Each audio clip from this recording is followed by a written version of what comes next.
I asked him yesterday night, but तुम्हारे पास कोई B plan है? उसने कहा है। नवाज शरीफ साहब के आने से फर्क पड़ जाएगा, PMLN के लिए कुछ बेहतरी होगी? और वो क्यों नहीं आए अभी तक? उनके क्या मामलात हैं जो तय नहीं हुए अभी तक? यार पैदल वो चल नहीं सकता और मतलब कुर्सी से उठने में उसे देर लगती है। 10 साल पहले ओबामा से बात करते हुए 4 फिक्रों के लिए 4 चिट्ठे उसे ही चाहिए थी, उसके आने से क्या फर्क पड़ेगा जी? सीनियर सहाफ़ी और तज्ज़ियाकार हारून रशीद साहब हमारे साथ मौजूद हैं और उनसे हम जानने की कोशिश करते हैं कि पाकिस्तान का सियासी मंजरनामा आगे वो क्या देख रहे हैं। बड़ी 2-3 अहम खबरें भी उन्होंने पिछले 1-2 दिन में ब्रेक की हैं। तो हारून साहब बहुत बहुत शुक्रिया सर आपका, आप प्रोग्राम में तशरीफ़ लाए। सर सबसे पहले तो ये फरमाइएगा कि आगे की हम बात कर रहे हैं, जरदारी साहब शहबाज शरीफ साहब की मीटिंग भी हो गई है, तो इलेक्शन अब आप देख रहे हैं कि वक्त पर हो जाएंगे, अब कोई मजीद इसमें इब्हाम नहीं रहा? नहीं 100% यकीनी तो नहीं, गालिब इम्कान ये है कि इलेक्शन हो जाएगा, लेकिन सवाल जहाँ था वहीं का वहीं है। इमरान खान का क्या करेंगे जी? उसका तो कोई इलाज अभी दरियाफ्त हुआ नहीं। सारी दुनिया के साइंसदान मिल भी जाएं तो वो अपना PTI के सरबराह का इलाज तो दरियाफ्त नहीं कर सकते। तो वो ये सारे इकट्ठे हैं और कोशिश कर रहे हैं। दूसरी बात ये है कि मौलाना सदर बनना चाहते हैं, साहबजादे को वजीर आला बनाना चाहते हैं, उधर जरदारी साहब खुद सदर बनना चाहते हैं, बेटे को वजीर आजम बनाना चाहते हैं, बेटी को मिनिस्टर बनाना चाहते हैं, उधर शहबाज शरीफ भी वजीर आजम बनना चाहते हैं, नवाज शरीफ भी वजीर आजम बनना चाहते हैं। शहबाज की ये भी ख्वाहिश है कि हमजा को चीफ मिनिस्टर बनाएं। ये जो कुरान मजीद कहता है कि औलाद एक फितना है, तो ये तो इसके जादू सर चढ़ के बोलता है ना। पावर इंटॉक्सिकेशन, इसके अलावा फिर ये है कि शब्बर जैदी वो आदमी है जो पाकिस्तानी मईशत के मिजाज को समझता है। उसका कहना बन जाए हुकूमत 1 साल से ज्यादा नहीं चल सकती, कहाँ के पैसे हैं नहीं और कर्ज अदा करना है तो कहाँ से कर्ज अदा करेंगे। और जो इनकी परफॉर्मेंस रही है पिछले 14-15 महीने में, उससे मुख्तलिफ परफॉर्मेंस कैसे होगी। अभी शहबाज शरीफ साहब ने कहा कि अगर आइंदा में मौका दिया गया तो हम मुल्क को बहुत आगे ले जाएंगे। अगर इनको 400 साल की उम्र नसीब हो तो 2027 में भी यही कह रहे होंगे कि अगर एक मौका और मिले तो अपना 2723 में तो फिर तो मुल्क को आगे ले जाएंगे।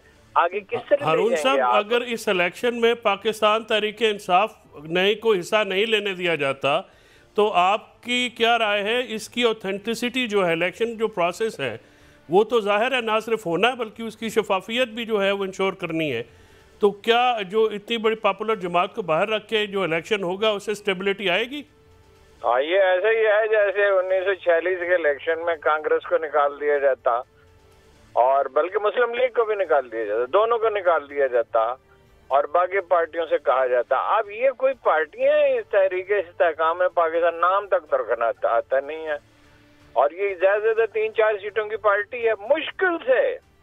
अच्छा वो बना रहे हैं अपना क्या नाम है, परवेज खटक साहब 3-4 सीटों की उनकी पार्टी है। मौलाना फजलुर रहमान बहुत सीटें ले ले तो 10-15 ले सकते हैं, सूबाई असेंबली की कह रहा हूँ। और वो अपना ANP का हाल इससे भी ज्यादा पतला है। तो यही पार्टियां इलेक्शन लड़ेंगी और नून लीग के 16% वोट है और इमरान खान उसके PTI के 70% वोट है, तो उसको बाहर निकाल के तो ये कैसे हो सकता है? हीर रांझा फिल्म बने उसमें रांझा नहीं होगा तो कौन सी फिल्म होगी जी वो? नहीं, लेकिन हारून साहब ये फरमाइएगा कि क्या ये मुमकिन है कि PTI को इलेक्शन में हिस्सा ही ना लिया देने? नहीं मुमकिन क्या चीज नहीं, जब पागलपन सवार हो। देखिए 20 बेसिक ह्यूमन इंस्टिंक्ट्स हैं। मिसाल के तौर पे शोहरत की ख्वाहिश है, डोमिनेशन की ख्वाहिश है, दौलत की ख्वाहिश है और बहुत सी गुस्से की है, सर्वाइवल की इंस्टिंक्ट है, अपना मोहब्बत की इंस्टिंक्ट है। इनमें से कोई भी चीज बहुत ज्यादा डोमिनेट कर जाए तो डिसीजन मेकिंग ब्रेन मुअत्तल हो जाता है। फिर लोग जो है ना वो एक वहशत का शिकार होते हैं, हिजान का शिकार होते हैं, फिर वो कुछ भी कर सकते हैं। ये कोई पहला मौका तो नहीं है तारीख में इस तरह के तमाशे पर। शहनशाह ईरान के पास कौन सा मैंडेट था? यानी रोज ईरानी बाहर निकलते थे, गोलियां खाते थे, मरते थे, गिरते थे, आगे बढ़ते थे और खमीनी इतना श्योर था कि वो पेरिस से जहाज चला तो वो फर्श पे चादर बिछा के सो गया था। ही न्यू इट, उसके पास इंफॉर्मेशन थी, जाहिर है, यकीन भी था। खैर, तो वो अपना 6 महीने पहले, मैं नाम नहीं लेना चाहता, बड़ी मोहतरम शख्सियत है, अमृतसर में तकरीर की 14 अगस्त से कोई 6 महीने पहले की बात है कि मैं अगर पाकिस्तान बन जाए तो मेरी दाढ़ी मुंडवा दें। और बहुत अजीब और गरीब फिक्र कहा, मैं दोहराना नहीं चाहता, मेरे दिल में उनकी तकरीम है, सादा आदमी थे, बड़े ऑरेटर थे।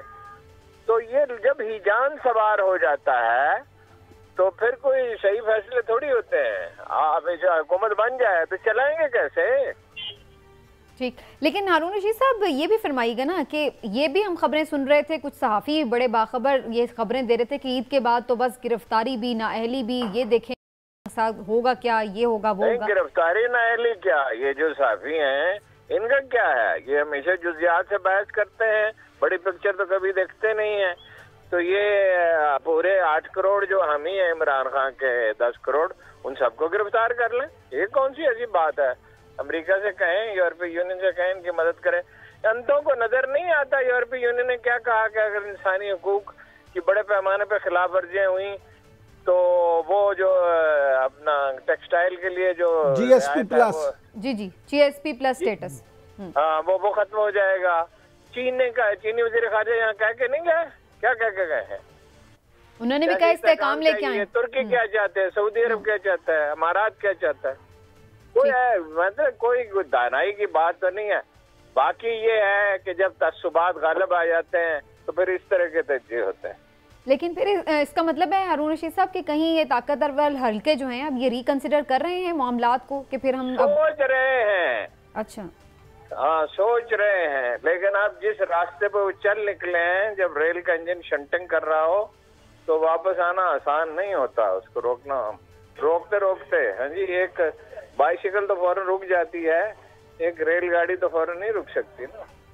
अच्छा हारून साहब, ये फरमाइएगा कि अगर कोई ऐसी सूरत हाल हो कि जिसमें चेयरमैन PTI को नाअहल करार दे दिया जाए या वो इलेक्शन में हिस्सा ना ले सकें, लेकिन PTI एक जमात के तौर पे इलेक्शन में हिस्सा ले, तो आप क्या समझते हैं कि उनका वोटर उसी तरह से मोबिलाइज होगा?